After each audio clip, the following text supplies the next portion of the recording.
All right, guys. So welcome to Millennial Anti-Terrorizers. I'm Beth, United States Marine Corps, MOS of 3531, motor transport operator. I'm Nolan Cochran, 0331 Infantry Machine Gunner. I'm Jared.d.Brody, U.S. Cavalry. Uh, So today's topic, let's talk about like service animals, because I know Brody, we wanted to talk about that today.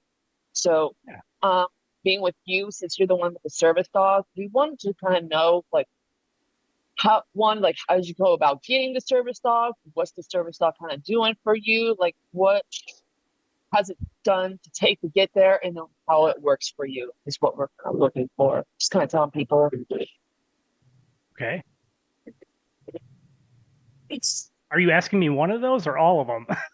kind of a general idea about service dogs. Like, how did you come about it? Like, why has it been good for you? Where did you go for it? Stuff like that.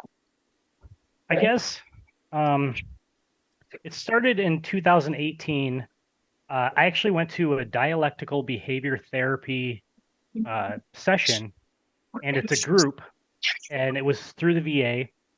And um, one guy showed up, and he had a service animal, and I really didn't pay any attention to it. At that point, I had no idea what they do or anything like that. But he sat down, his dog sat down right next to him and just kind of passed out. Dog was super chill. And about halfway through the session, there started to be um like the topics that we were talking about and discussing, it kind of got into stuff that kind of started making me upset internally. And so I kind of started feeling, you know, you guys know it's just like a weird feeling, but tightness in the chest, kind of started not wanting to participate, had my head down and all that shit. And it started kind of turning into a panic. And I'm trying to use all this shit or whatever, that we learned from the VA. And I look up and this dog is like sitting up, staring directly at me. And it kind of like took me by surprise, because that motherfucker was passed out the entire time. And uh, wait, can I swear? Yeah. Yeah. Okay. Sorry. All right. Okay. Um, so this dog was sitting up just staring directly at me. And it took me by surprise, so much so that like I just kept on staring at this dog. He was staring at me. And I realized like my panic subsiding, like I still kind of had the sweats a little bit, but it wasn't a panic anymore. And then that feeling kind of started going away and it kept on going down, down, down. And by the time I kind of collected myself, that dog just laid the fuck down and passed out again. And I was Funny. like, I mean, like, is this dog like, did he pick up on that shit? Like that was really weird. Uh, that's what got me interested. And so I talked to my mental health provider, and it's the VA, so they didn't do anything. And so I started doing my own research, and I found like all sorts of companies that do it. AmVets, Hearts for Gold. Um, but the main one that I found was Canines for Warriors because they actually passed laws. Like they're actually in the community to like try to better service dogs across the board. And so one of the laws that they actually passed, it was like 2014, is you can't have a service snake. You can't have a fucking service gerbil. It has to be a fucking dog. So Right. that's one of the laws that they passed. I think it's actually mini horse was one of them still. I think that's the only two is dog and mini horse. But like, come on, a mini horse like on a plane or something like that, it's still kind of ridiculous. But I signed up for canines after talking with the wife and kind of deciding, this is going to be a major change. I mean, it is a huge lifestyle change. So signed up on January 1st of 2019. And supposedly they had like a 2-year waiting list. And I'm like, dang, but I thought maybe it'd help. But by like, I think it was April, they gave me a call and said that there was a combat only class going through in October. And it was very specific because all the other classes are like mixed and all that, but there was certain guys that did not want to do it with non-combat individuals. It doesn't matter your MOS. I'm just talking about like you were actually deployed. You know what I'm saying? So uh signed up, um, and then I had to wait. And that waiting was terrible. Yeah. Um, so the way that the program works is really cool because you don't owe a dime. There is no cost of you at all. Like they will fly you down, they feed you the entire 3 weeks, they take care of every one of your needs. Like they just really make it comfortable for you. And if you have any special requests, ADA or anything like that, they compensate you. Just they make sure that everything's going to be okay for you. So um, I was really, really apprehensive of this. Like I thought the service dog might be really good, but I was really apprehensive of like the other people that were there and how much I would be able to benefit from that kind of relationships with the other people. Kind of just didn't know what I was going to get into and didn't know if, you know, I was kind of skeptical of the all combat thing. Like, I don't know. I was just very, very apprehensive. Um, the first night, we all kind of show up. We're all tired. It's, we've all been traveling. There was a guy from California. There was a guy from Hawaii. I mean, the flights killed us. But we had a meeting and I could tell just by like the tattoos and demeanor. Yeah, it's all combat vets, you know? Yeah. So, and they were all grizzled, and everyone was kind of, shy and all that kind of stuff. Um, the next day, for like the first 3 days, we were just doing like what is a service dog? Like how do you use it? Like what are commands? Um, Yada yada yada. The intro stuff. And so then it was dog day. Now, dog day is a super special day. um, we get pulled one by one in the very back of the compound. And as you come around the corner, you like see your dog. And so, I'm sorry, did you say something? Hearing stuff. Yeah, I'm hearing someone talk. Me too. Oh, okay. I got you. I'll continue on. So we get around the corner and they're holding your dog right there. And so I had never even seen a white lab before at all. And man, it was cool. Like I turn around the corner, I'm like, damn, this dog's badass. So, you go over to it and the dog like Sergeant Good Boy is the dog that I got. And he even was kind of like, who is this dude? Like he's not my regular trainer. Like this is not normal schedule. Like what the hell am I doing out back here? Um, you take the leash from him and you heel out, and we got to go sit by the pool where all the dogs play and all that. And we just kind of sat down with our dogs, and it was just kind of like getting to know them, give them a lot of love, pet them and all that kind of stuff. And Sergeant warmed up to me right away. Oh man, like right away. Like he wanted to be on my lap. He was licking my hand. Just it was something. And then for like the next 3 weeks, it was kind of like hell, almost. So like, let me get you background. Like 2010, I got out, and almost up to 2017, I don't have a fucking clue what happened. Like I was on so many VA meds, and I was having so much issues that I wasn't present. So like I didn't go out. Like I didn't want to do family events. I cut off most of my family. It was basically just me, my wife, and my kids, and that was my whole world. Like I didn't have any friends. I didn't do anything, and it was really, really hard for me to even go to like the grocery store, etc. I felt so aggressive. Like the littlest thing could set me off, and it felt like I was scared of what I would do. Like if I snap into this, anger momentum. So For the next 3 weeks in canines, every single day we were going out to like Target and we had to go in the store and walk through it, or we had to go to this, Publix, or we had to go here, we had to go there. They constantly kept us busy and as a group. And it's really great that they did that because it forced us out of our comfort zone and started to use our dogs. And like even when I was down there, I mean, there's all sorts of things that the dog does. Like you can do, my lap, and it'll lay on you and give you like deep pressure therapy. So yeah, kind of like a weighted blanket, same similar kind of thing. Um, but there is, I mean, he knows like 50 commands right now for all sorts of stuff. Like I can have him um go in my house and kind of walk around and he can tell me if someone's there. Like absolutely. Okay. Uh he can watch behind me.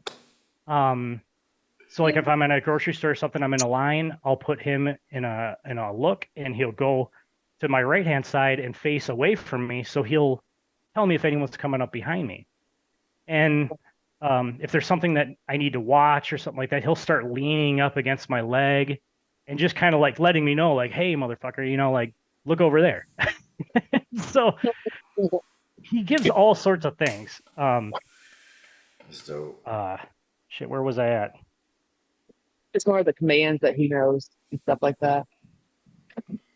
How about this? Kind of like when you're in a situation, like like you can only pick one, but it's like how has he helped you when you have been in a situation, whether it's out like in public, or maybe at home, or somebody that you don't like yourself, and how's he calmed you down or helped you in that way?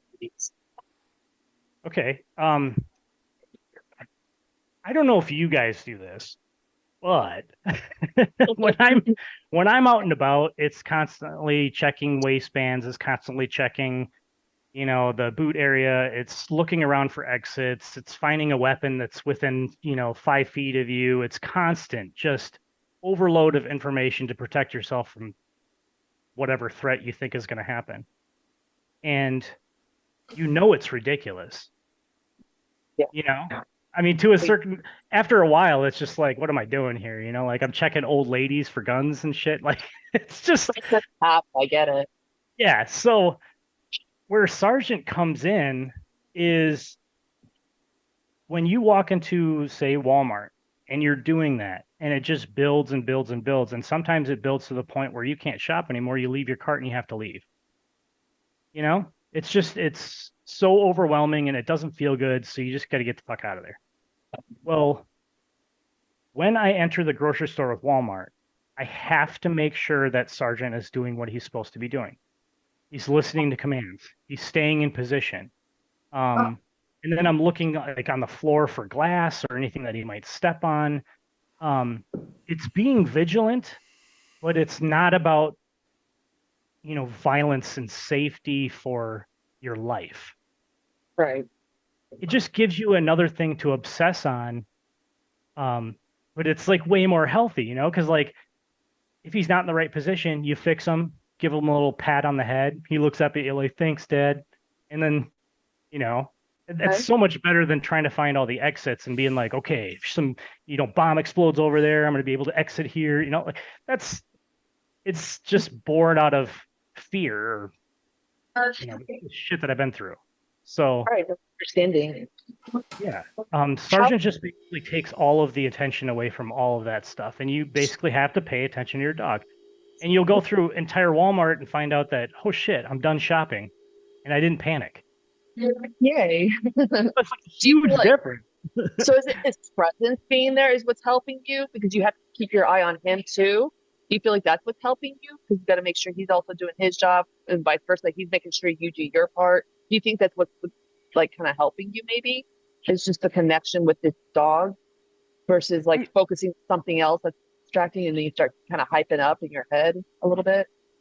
So early on, I've had a couple experiences where like someone was getting loud or um, like moving quickly, like running, and Okay. and it could be like a little kid. It doesn't matter what it is, but I started to learn to trust him.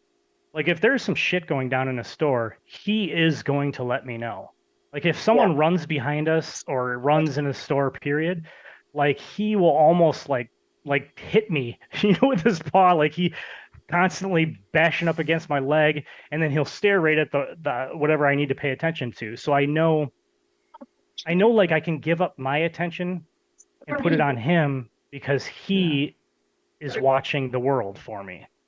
And as soon as you can trust your dog for that, then you don't need to worry about that external stuff. And it's just about you and your dog, from my perspective. Yeah. So how did you get Sergeant? Did you get to pick him? Did they pick him for you? Or is it just a dog they had available and you guys just had to work in together to kind of match? How did you come about getting him? You mentioned that earlier. Uh, the way and Hang on Yeah, for your a stuff's moment. jacked up again. Pause, Brody. Yeah, give it a second. Your video's kind of freezing out. All mine right, there You're it is goes. back. Yeah, you're good now. Go ahead and start your story over again. okay. I don't know what you asked me. What did you ask me? So remember we were talking about how you came about getting Sergeant. Did they pick it for you or did you get to pick him? That's what it was. Okay, so when you sign up through it, obviously you put special needs that you have to have. Like some people put like hypoallergenic dogs, so they get like a poodle. Um, there's all sorts of things to take in consideration. Like my buddy Dave, he has a peg leg, and he can't have a dog that's like going to be like Sergeant, where he's bumping up against your leg. I mean, he would have huge issues with that. Um, so they kind of customize a dog for you. And I said I wanted a really active dog and one that would kind of push me to be better. And that's just what they gave me. So I didn't get to necessarily pick him or anything like that. They picked him for me based on my needs. And he is a really good fit. Um, like if I start slacking off, this guy will check me. Like he has straight up sprinted towards me and hip checked me to get myself out of certain moods or whatever. Like he's good to go. But it wasn't all like that too. Like it took us like 1 year um of being with each other to finally get comfortable. Okay. I And it remember you talking about that. Yeah, saying how you guys were like classed together in the beginning. You're just kind of finding each other's like language of how to communicate. yeah, we definitely had to learn it. Like for his ears are like a super dead giveaway for me. And I could tell his ears are like probably 10 different positions, and I could tell you exactly what he wants or exactly what he's trying to say. And so it took me a while for me to understand him. And if I don't do the commands correctly, or because that's very important to him, like if you don't do it correctly, he doesn't know what you want. So there's plenty of times where in the beginning where I didn't do it correctly, and he would just look at me like, "Really, dude? Like you need to tighten your shit up," you know? So, like he wouldn't listen to the commands if I didn't do them the correct way. And later on, this proved very, very useful because like I have headphones for him for when we go into a place that's really quiet, like a concert or something. And I had to teach him all of his commands again, but not with words, only with hand signals Yeah, because he can't hear. of So course.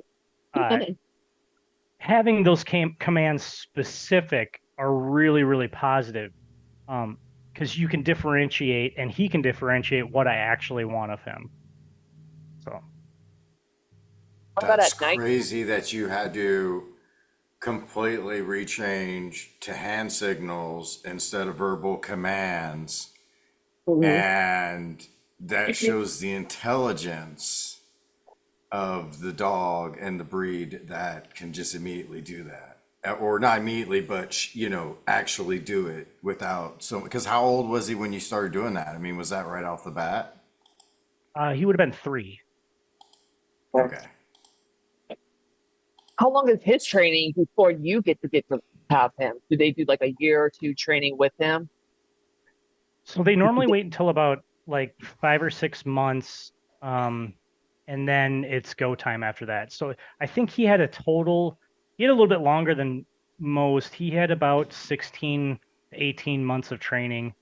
Um, they didn't document the actual when the training started, but they documented when they got him from that highest kill shelter in Florida. So as soon as they got him from that, that's when the records start. Yeah. What about his name? Did you pick that, or was it already kind of given to him? So there was a Sergeant motorcycle company down there, and they make motorcycle parts. And they are the ones that donated, I think at the time it was $50,000 to get Oh, one dog. I think they got that down to like ten or $15,000 now, just because of all the facilities that they've built and all that. It's just easier for them now. But at the time, they donated a lot of money, and were able to when they sponsor a dog, they pay for like the boarding, the food, the trainers, like just, all that stuff that goes into it. And so they were the ones that got to pick the name. His actual name was Gary before I got him. Marvel. Yeah. And so when I got him home and all that, it was Sergeant. But I mean, Sergeant is a rank. So we added Good Boy on the end of it. So his full name now is Sergeant Good Boy. That's so cute. All right. Yeah. Well, not that others know, but like since you've been talking with us, I know since you've had your dog, you've actually engaged in the community more. What are some things you've done now that you actually have this service dog and now you're kind of wanting to give back to your community? What are some things you've done to kind of help spread the word, I should say? As far as spreading the word, so I right away I knew I kind of wanted to give back with this canines thing because Sergeant is that amazing and that important to me. Like I have to have other veterans get into that because it's just an amazing partnership. You always have a battle buddy 24/7. So I became an ambassador um, with them, and you go down for a course, and it's like a week long, and they kind of take your story and they help you make it more presentable for the general public, um, and then give you some kind of little class on like giving speeches in front of people, that type of stuff. So since I did the ambassador course, I've done like the Virginia Moose chili cook off in Virginia, and that one was really fun. Um, Good group of dudes there, and they donate some money, and so I went down there to actually get a check and give a little speech to their Moose Lodge. I'm not sure if it's a lodge, but um, but I did that. Uh, I've done Dogtopia in uh, Phoenix, Arizona. It's near Phoenix. I can't remember what it's called. Some kind of like something valley. Um, but that was bringing awareness to other donors to give money. I've done the opening of the kennel in Phoenix, Arizona for Canines for Warriors, and that one I was actually on TV trying to give my word out. Yeah. Uh, I've done, and I can't think of all of them right now, but I've done a lot of events for canines right now. It's probably like 10 or 15 events now. I know you've And done podcasts in the past. You've talked about your podcast, and you just recently had something this weekend you were talking about too to us. Was that also awareness for like the canines and stuff like that? What was that for? yeah, every one of them, it's awareness. The last one we did this weekend was Cody Jinks, an independent country music artist, Okay. uh, wanted to give some money to canines. And so he donated $10,000 himself. And then we were there to get other people to buy like, Canines for Warriors hats, merchandise type of stuff. But then talk to as many people as we could about you know, about canines and how Sergeant has helped me. And that's kind of typical of each event. Um, you might get a big donation, and that draws in canines, and then we do like there's always warriors with dogs there, and they get to engage with the general public. And the general public can ask us all these questions, kind of like how you're doing right now. It's just um, and it's really good to have a dialogue like that because a whole lot of people see a veteran with a dog and they don't want to talk to you, because the Mhm. dog says do not pet. So then they're like, well, I'll leave it alone. Yeah. Um, but at these events, they can ask us any question they want, and it's a really positive thing. Yeah. Now, let me ask you this because there are dogs that that have not been trained, but they have the vests on now. And I just saw one at my kid's event. It was a football game, local middle school football game, and the first time the dog went by, I saw what it did, and I'm like, okay, that's she didn't correct it really. She just kind of like said the name and come here, but I really didn't see a jerk of the leash or anything. And then I kind of like watched this lady a little bit more because I was there for like 3 hours, and I'm like, that's not a service dog. It's a well-behaved dog, don't get me wrong, but like it didn't seem like the dog, because like you said, like the dog just basically passed out. The dog is not needed right now. The dog is not paying attention to anything right now, so on and so forth. And I was watching the dog, and the dog was like kind of wanting pets and love and this and that. And I'm like, I don't think service dogs are supposed to be focusing on getting love right now. They're supposed to be focusing on working. And that was something that I saw. And like with that, the second part is, does that upset you? And if it does upset you, do you think there should be a badge, a medallion, a certification or something to stand out the real McCoy? Oh yeah. Yeah. So let me tell you, I have a lot of fucking issues with those fake ass service dogs. Yeah. However, the only thing that prevents me from going over there and tapping that ass is I need to be like, I have a Canines for Warriors patch on Sergeant's vest, and I have to conduct myself professionally because I represent that company. And that Uh, is super positive because I would go over there and fuck with every single person that has fake ass service dog. And I've Same only little. had one instant where I did blow up, but it wasn't me going over there to do it. Uh, they had a little chihuahua in this shit vest. I mean, I don't know where the hell they got it.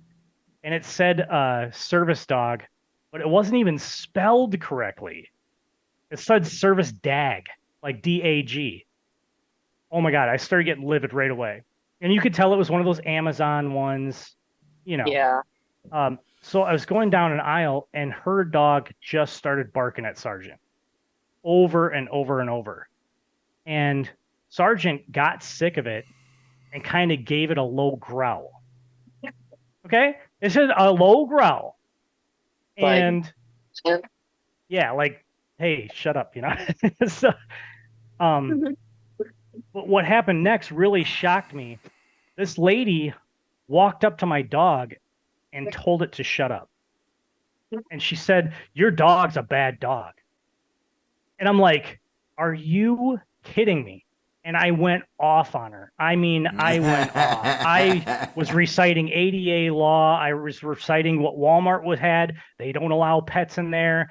I went up and down from her hair to her feet, making every remark that I could. I mean, I felt kind of embarrassed afterwards, but it really hit her. Like, you can't have a dog in here. That's a dog. I'm like, you do not have a service animal. And I'm like, impersonating a service animal is actually a federal crime. Messing with a service animal is a federal crime. So your dog is actually breaking federal law. If you want, we can get the law enforcement involved because you ain't even supposed to be in here, you know?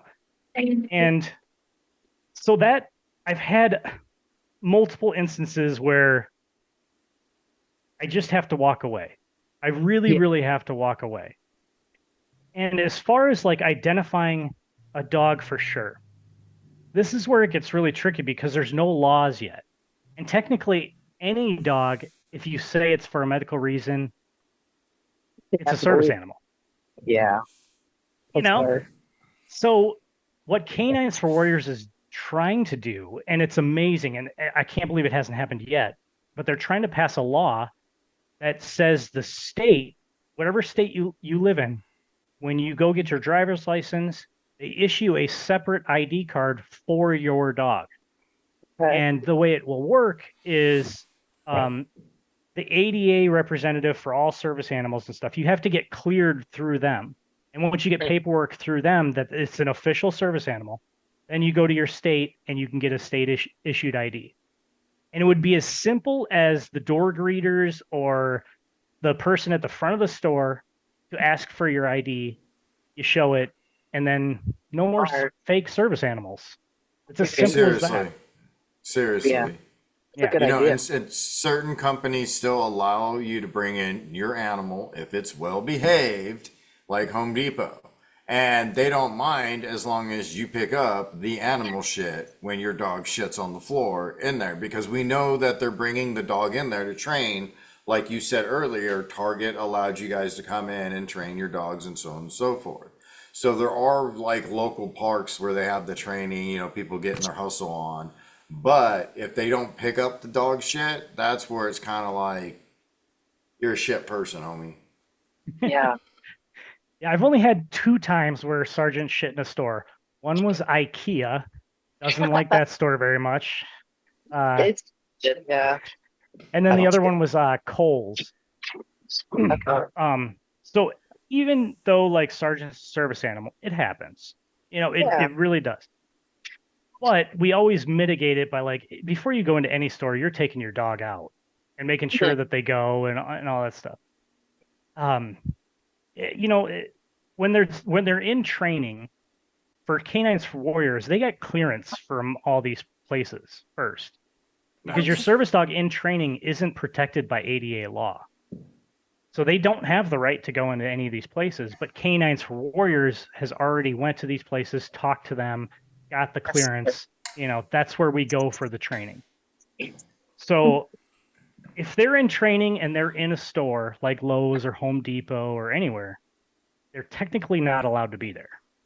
They have to do their training elsewhere. And there's tons of places you could do. There's outdoor malls, there's a lot of places you could go in to do any of the training. So I It don't know, was the it's one really in tough. Loveland. I'm not kidding you. It was not a problem until Saturday.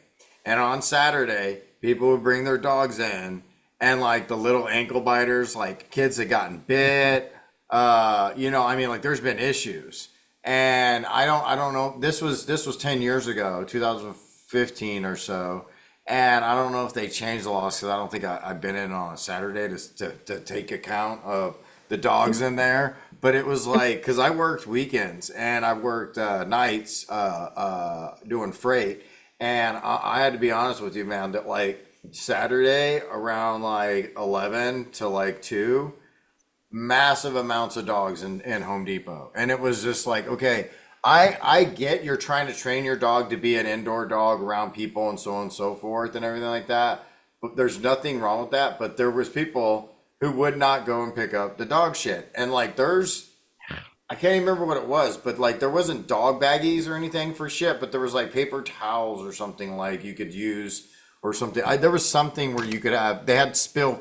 We had spill areas. You know what I mean? It was a little box with some shit in there, and you could have gotten somebody or whatever, but like you don't need to find out until somebody slips and breaks their hip on it. Usually a customer will tell you. So I know for like service animals, I carry a pouch on me that has his treats. I got to treat him and all that stuff. And out in my car, I always have a go bag with it like water, dog food. You never know what's going to happen.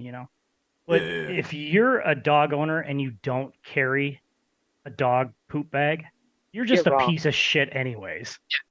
And if you're a service animal handler and you don't have a dog bag, you're probably a fake service handler. Because you have to be accountable for your dog. Your dog is Right. by extension you according to ADA. So if your dog is responsible for anything, you are. Like if your dog bites someone, you're going to get sued, not your dog. So I don't know, like people leaving their poop and stuff, that's no excuse. That's just more like, just the negative side of humanity, like Yeah. laziness. One more thing before we close here. Leashes. I've actually seen a guy. It was a service dog, but I was going into like a grocery store. He didn't even have a leash for his service dog. He was just letting it walk next to it. Is that allowed? Just curious. Like the whole It time store. Yeah. Yeah. Yeah, it really depends. So like there's certain people like in wheelchairs, you can't have a leash because the dog has to go grab stuff for them and all Well, that stuff. So it's you're very talking specific. about, Um, yeah. walking normally. He looked fine, but still, like, I don't want to question his mental health. Dog being off the leash is like, even if he is well trained, that's still a dog getting hurt, hit, or something. It just looks not well contained, maybe. Well, I mean, it's all about control of your dog. And if the dog if the dog needs to perform tasks where it has to be off leash, I mean that's you have to have it off leash. So you have to train it extra hard being off leash so that it doesn't do any of that kind of stuff. Yeah. For me, like I've had so Sergeant's been attacked by 3 dogs without leashes. And I'm super glad I had my leash because I can pull him off that dog. Because Sergeant don't fuck around. He's fought a bear. Like this dude will mess a dog up. Okay. And so I have a leash just for other dog safety. Like it's totally real. And other people should definitely have leashes because it is I mean, it is a huge safety thing. If you run into the wrong dog, I mean, it's just going to be, you're putting your dog in danger, by not having full control over it. But if the dog in that instance, like the dude just wanted it off leash, it's actually breaking so many things. Because like ADA law says you have to have control of your dog at all times. If you have it off leash, technically you don't have control if it's not needed for some kind of like where he has to grab stuff for the guy. Right. So I What don't know what about was going on there, but electrical leash? Have you seen the electrical leashes? Nice. yes. Okay, so we do the electrical leash, and as long as it's on and charged, it works fine. But if somebody forgets to turn it on, it dies the battery. More importantly, when I go pick up the dogs at the vet, they put it on loose, and it's like you can't put this on loose. It has to be taut. It's not a dog leash. It's a command leash because with our dogs, it has a vibrate command before a shock. They're smart enough to figure out the shock's next. So you vibrate, that gets their attention, and they follow command or whatever it is. You don't even have to vibrate. You just jiggle the keys attached to the controller, and they'll look at it and be like, okay, what do you want? Yeah. So I have mixed feelings about those leashes because they're negative reinforcement. Um, Instead of a dog wanting to do the right thing, they're doing it because they're afraid of getting fucking shocked. You know what I mean? It's two different types. Okay, so like, it works. Okay, and there's tons of people that use it that way. And if you use it properly, it can be awesome. If you're not quick to go to the shock, if you're trying to get them to learn to listen through the vibrate, perfectly fine. It's just a lot of the general public doesn't do that. They don't know how to use the shock collars. So it ends up the dog is literally just getting shocked. They don't know what the fuck you're saying. They don't Yeah. know how to like if you reward them, they get misunderstood because the thing that sorry, I'm getting really flustered here. Okay, so if you tell your dog to sit and it doesn't sit and you shock it and it sits, how does it know where the reward is?